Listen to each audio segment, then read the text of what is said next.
fire and grit. Was disappointed to see that some of the early season things that kind of plagued us a bit today. A lot of credit to a good Dayton team. Knew they were going to come out and play with a lot of fight and tenacity. We really anticipated that. But disappointed about how our group showed up today. I thought we'd have a little bit more juice in our style of play. I do not think the layoff is a thing. I think when you're going to come out and play a good team, you've got to step up and you've got to play at the level of force that's required for the game. We did not do that today. We will do that moving forward. I'll take one, Patrick. Probably more disappointment at the defensive end with the interior defense in particular. Well, one of the best defensive teams in the league so far through the year. We have been. We lead with our defense. We're not a great offensive team at this point in the year. We have been, but we have been a very elite defensive team. Defensive, how we've been able to defend the three, how we've been able to defend at the rim, and really the only thing we've been trying to correct is our rebounding. Those other areas we've been elite at. And so disappointed that we weren't able to do that tonight or execute a game plan that really gave Dayton trouble. So they're definitely disappointed in that. Did you have a sense in the days leading up to this with practice that? No, we had great days of practice. The guys have been outstanding in practice. They had that outstanding energy. They understood who we were going to play, what we needed to do to play them. I didn't get those guys to do what they needed to do on the floor, play in and play out. I'm going to make sure I do my part the rest of the way, and I'm taking ownership for that. But there was no indication this is how we practice. We practiced great, and we were ready to go. Liam? So you were in the locker room for a little while there. I'm kind of just wondering maybe what the mood was in the locker room, or kind of what was going on for that that period of time. Yeah, well, I think most people would think you're going to go in there and yell and scream and go off, but it's not really the moment for that. The moment is we got to get it right. We've had some opportunities to step up this year. We play good teams, and this has kind of been the outcome of not stepping up at the level we needed to, or having one or two guys be able to step up. So we've got to really figure out what that is. And I think it's really easy when you have a team that's learning how to play together, X number of games together on the floor, to go individual when things get tough. And we've got to be able to bond together better and just play consistent basketball with one another. So really, it's much more about that. Not really terribly critical outside of some individual efforts that I thought should have been better. There's great responsibility. You're playing in a great place. You're playing in a great city. You're playing with great teammates. And you're playing with people that love and care about you. So your ability to get yourself ready to go mentally is everything. And so many more of these challenges are mental. What your battle with is, everybody has a dream. It's something that they're working to attain. Everybody in that locker room does. Everybody in here does. When friction gets in the way of your dream, how do you respond? Do you grit your teeth and fight a little bit more, or do you have a different mentality? And just so far, we have not been able to get our mentality for the dream that we're trying to achieve. And there's friction in front of us. We haven't been able to fight through it yet. I think that group of guys has a lot of fight in them. They fought their entire careers to be here, to be at the level we are now. They've done a great job fighting. We just got to be able to do it together. So only 4 players on the team scored any points today, and Hunter Dean, Brown, and Samuels all with 0. Just wondering how you think you can kind of pump up the interior offense and in the lane especially. Yeah, this is a great question. If I had that question, if I had that answer, we'd be able to put it in action right away. And it just starts with grit, toughness, understanding what you got to be able to do on a day-to-day basis.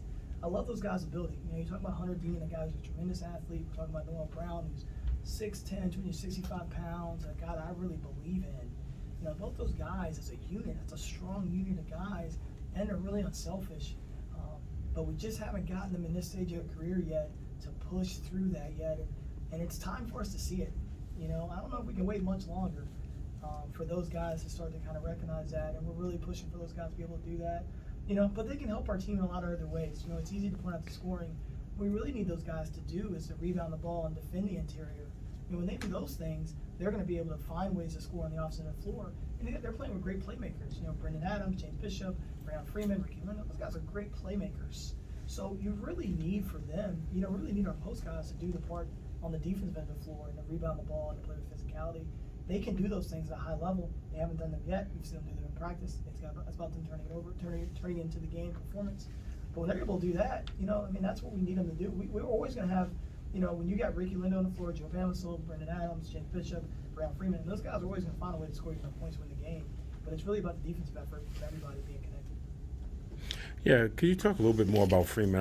I know the day as a team was not very good, but he seemed to handle their pressure. He got physical back with them when they were physical with the ball. I know they called the one offensive foul, but he just seemed to be so composed out there, even though things weren't going right. Could you talk a little bit about his development and how he's going? He's just consistently become a bright spot as he's learned how to practice, and he's learned how to practice and what he needs to do on a day-to-day basis. He always brings that competitive spirit and competitive fire. It's been great to have a guy that you can trust in and believe in every day, stepping out there on the floor, that that's going to go and attack it. Stepping up today, making 5 threes. He just does whatever our team needs him to do. And as a playmaker, he moves the ball. He gets everybody. He's one of the few guys that can kind of play with any combination of player because he's got such a dominant style of play. He's been a lot of fun to coach, especially in the games and practice as of late. He's just done a great job of bringing that energy and that fire. It's fun being a part of his growth. Because for a guy to make those kind of steps, it is about holding them accountable to certain standards. And the best players, when you hold them accountable, they rise to that standard, they push that standard, and they hold that standard. He's done a great job doing that with his energy. He's done a great job doing that on the floor. I'm excited I get a chance to coach him because I think his growth, I think he has a chance to be one of the better guards in our league for a long period of time. Jake? Yeah, Coach.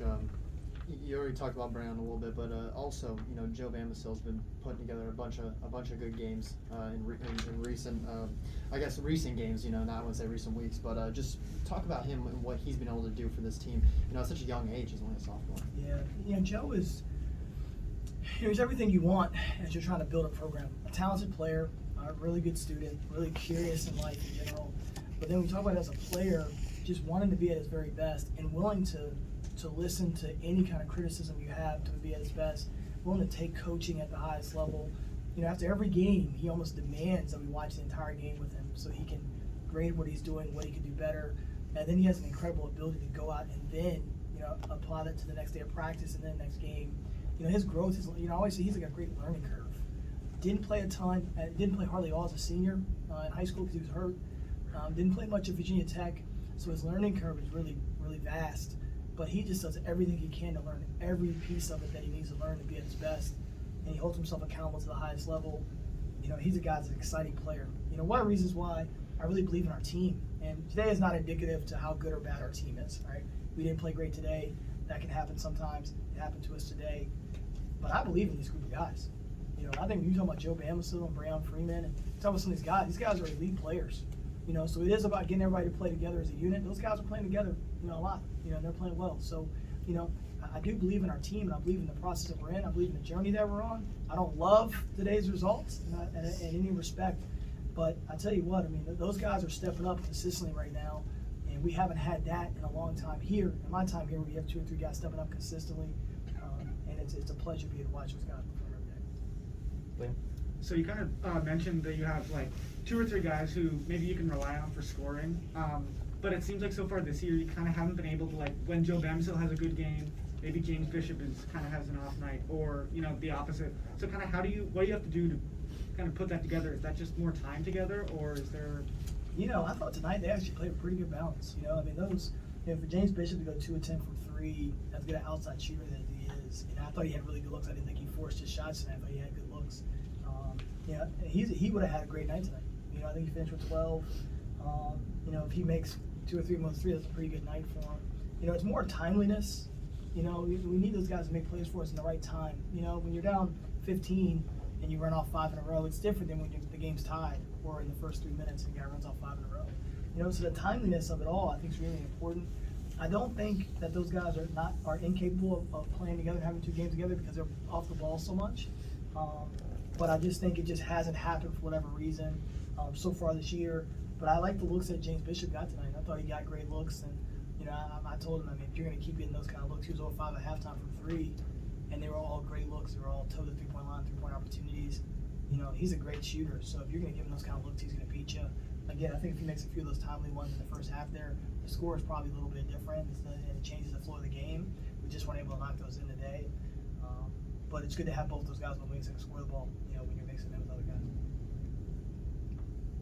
Go ahead. I'm just wondering kind of how it is so last season you had a 35-day COVID pause. I know you mentioned that you don't want to blame the loss today on the pause, Yeah. but like, how do you manage when you're trying to build a program, having a 35-day pause last year and a 26-day pause going into conference play this year? Yeah. Like, how do you manage that as the head coach of a Division I program? Yeah, I mean, number one, I mean, you got to be tougher than your situation that's around you. You know, that's actually when you talk about what I asked those guys, what I talked to those guys after the game. It's like we got to be tougher than the situation that's in front of us. And you know, you got to really want to step up when it's tough and really take a lot of value in that. I mean, I think it's challenging, but I think it's less challenging this year as it was last year because last year we were such the unknown. You know, last year the amount of illness that we had was scary. You know, it was just a couple scary days in there because guys were really sick. Where this year with vaccines and boosters, you know, guys weren't nearly as sick. It was more about getting through the time that they had to be out for quarantine. You know, I think it's challenging. You know, every job is challenging. I think it's challenging, you know, when there's a period of time during the season where you only have one or two guys. You know, so you're having to get creative with how you're going to practice, how you're going to get guys ready. And then there was this question about when guys will be able to play. So, you know, I think that's a challenge. But it's a challenge that's in front of us, and a challenge that's in front of me. You know, I've always wanted to be a person that had big challenges, and I stepped up into those challenges and made it great. And that's what I want to do here. And so when I have those challenges in front of me, I don't really spend time on the negative. That, hey, you know, like maybe someone else has a full team. Or you know, there's really no time for that. It's just about trying to do the best thing I can to get our guys ready to go, and appreciating the challenge. You know, with the pressure means you're at a level and out of position that has a level of importance, right? And so I want to make sure I do a great job. And these guys in the locker room, my responsibility is to put them in the right position. Whether I have 2 guys, 5 guys, 10 guys, whether we can go up and down or can't go up and down, my responsibility is to get those guys ready to go. And I did not do that for this performance. And I've got to own that, and I've got to do a better job of that. It's challenging to do that. I wouldn't have expected that, you know, for year 2 and year 3 to be having to go through those kind of challenges. But everyone's experiencing some level of challenge right now. I'm just happy that our guys are healthy and that they're feeling well enough that we can go out here and perform and that we can fix this. You know, a year ago with the much illness we had, it might have been tough to fix it. But now with the way our guys are feeling, they're feeling much better. You know, we have the opportunity to go and do that, and we'll get back to that process tomorrow. Anything else? Thanks, everybody.